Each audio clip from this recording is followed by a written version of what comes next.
जय श्री राधे दोस्तों, कैसे हैं आप सब। आशा करती हूँ आप सब स्वस्थ होंगे, मस्त होंगे, सुरक्षित होंगे। मैं आपकी दोस्त स्वागत करती हूँ आप सबका आपके अपने favourite channel the miracle of prayers में। दोस्तों, इस बार प्रदोष का व्रत गुरुवार के दिन पड़ रहा है और क्योंकि यह बैसाख का महीना चल रहा है जो कि भगवान श्री हरि विष्णु को अत्यंत प्रिय होता है, तो हम इस स्थिति में गुरुवार के दिन प्रदोष व्रत के दिन कुछ खास उपाय कर सकते हैं जिससे कि हम प्रभु श्री हरि विष्णु तथा भोलेनाथ को प्रसन्न करके अपनी मनोकामना पूर्ण कर सकें। अतः इस दिन हमें श्री हरि विष्णु तथा भोलेनाथ दोनों की ही पूजा करनी है। दोस्तों, आपको बताना चाहूँगी कि इस बार प्रदोष व्रत अत्यंत महत्वपूर्ण इसलिए है क्योंकि इस दिन प्रदोष काल से सर्वार्थ सिद्धि योग लग रहा है जो कि 28 अप्रैल को शाम 5:40 से लेकर दूसरे दिन 29 अप्रैल को सुबह 5:42 तक रहेगा। सर्वार्थ सिद्धि योग को सभी कार्य में सफलता का योग माना जाता है। कहा जाता है कि इस योग में किया गए हर कार्य में सफलता प्राप्त होती है। जो भी पूजा पाठ जिस भी मनसा से की जाती है उसमें सफलता जरूर से प्राप्त होती है। अतः आप सब भी प्रदोष के दिन प्रदोष काल में अपनी विवाह की इच्छा हेतु भगवान भोलेनाथ तथा श्री हरि विष्णु की पूजा अर्चना अवश्य करें। वे आपकी आराधना, आपकी विनती, आपकी प्रार्थना अवश्य ही स्वीकार करेंगे। 28 अप्रैल अर्थात प्रदोष के दिन पूजा का शुभ मुहूर्त शाम को 6:54 से 9:04 तक रात्रि तक है। अतः इस समय आपके द्वारा की गई पूजा अर्चना का फल आपको पूर्ण रूप से प्राप्त होगा तथा सर्वार्थ सिद्ध योग का भी आपको पूर्ण फल प्राप्त होगा। आपकी पूजा पूर्ण रूप से स्वीकार होगी। दोस्तों, मैं आपसे जो भी पूजा की विधि बताने जा रही हूँ आपके विवाह की समस्या को दूर करने के लिए, आपके शीघ्र विवाह हेतु आप इस शुभ समय में ही करें। इससे आपको उसके पूर्ण फल प्राप्त होंगे। पूजा हेतु आप शाम को स्नान करके पीले वस्त्र धारण करके शिव मंदिर में जाएं।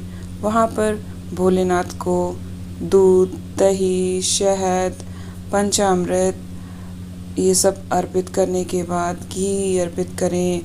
इसके पश्चात जल अर्पित करें।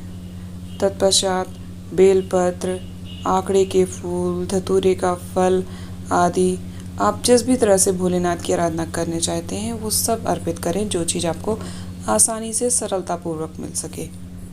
दोस्तों, कहते हैं यदि आंकड़े के 108 फूलों को आप प्रदोष के दिन प्रदोष काल में भोलेनाथ पर समर्पित करते हैं तो आपकी हर एक मनोकामना पूर्ण होती है क्योंकि इस फूल में स्वयं भोलेनाथ का वास होता है।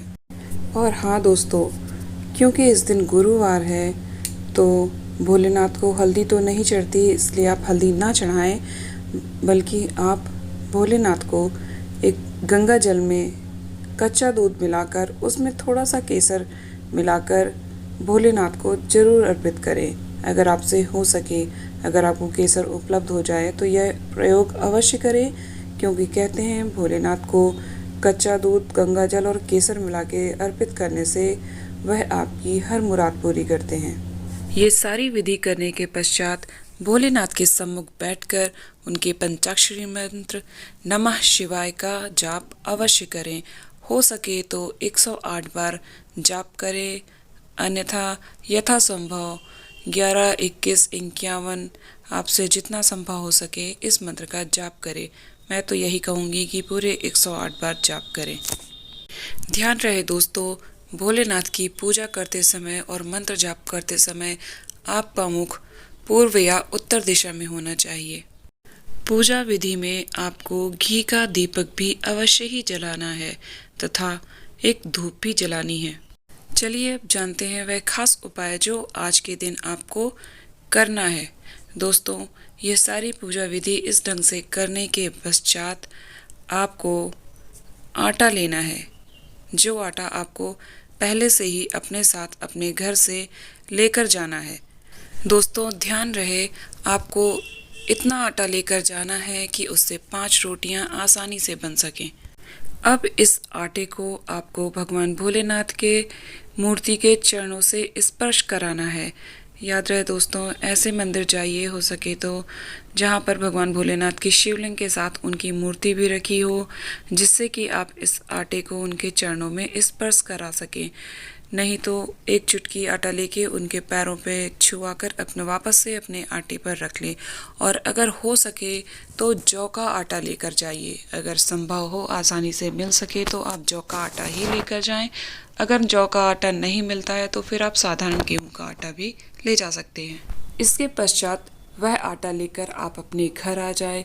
फिर उसे साफ पानी से गूंथ कर उसकी 5 रोटियां बनाकर उसमें देसी घी लगा लें और फिर आपको ले जाकर यह किसी बछड़े को खिलाना है।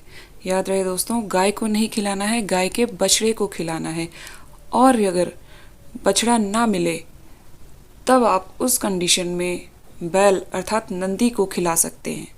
ये तो हम सब जानते हैं कि नंदी महाराज भोलेनाथ के सबसे प्रिय गण हैं। इसलिए हमें यह रोटियां या तो गाय के बछड़े को या फिर नंदी महाराज अर्थात बैल को खिलानी है। रोटी खिलाते वक्त अपने मन में अपनी मनोकामना बोलनी है, भोलेनाथ का स्मरण करना है तथा उनसे अपनी शीघ्र विवाह या अपनी जो भी मनोकामना है उसकी पूर्ति के लिए विनती करनी है। दोस्तों, क्योंकि यह उपाय आप सर्वार्थ सिद्धि योग में कर रहे हैं, इसलिए इस उपाय के शीघ्र अतिशीघ्र पूर्ण होने के पूरे योग बनते हैं। यह उपाय आपका अतिशीघ्र पूर्ण होगा, इसलिए आप पूरे विश्वास के साथ यह उपाय करिए और देखिएगा दोस्तों, इस उपाय को करते ही कुछ ही दिनों में आपकी हर मनोकामना, आपने जिस भी मनोकामना से यह उपाय किया है वह पूर्ण होगी। आपका विवाह शीघ्र संपन्न होगा। यह उपाय जातक अपने लिए स्वयं करे तो बहुत अच्छा है। अगर जातक अपने लिए स्वयं नहीं कर सकते तो आपके माता पिता अवश्य कर सकते हैं इस उपाय को।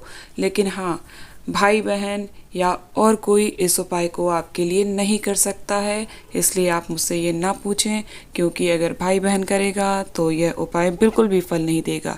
यह सिर्फ जातक स्वयं अपने लिए कर सकता है या फिर उसके माता पिता।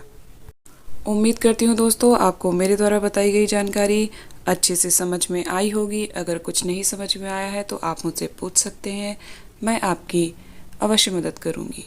अगर आपको यह वीडियो अच्छा लगा है तो प्लीज़ इसे लाइक और शेयर अवश्य करें तथा सबके साथ शेयर करें, जिससे कि वो भी इस वीडियो में बताई गई जानकारी का लाभ उठा सकें और अपने जीवन को खुशियों से भर सकें। तथा चैनल को सब्सक्राइब अवश्य करें, साथ ही बेल आइकन पर भी प्रेस करें, जिससे कि आगे आने वाले वीडियोस का नोटिफिकेशन आपको समय पर मिलता रहे और आप उनका लाभ उठा सकें। वीडियो को पूरा देखने के लिए तथा मुझे अपना ढेर सारा प्यार तथा सपोर्ट देने के लिए धन्यवाद। भगवान भोलेनाथ सबकी मुराद पूरी करें।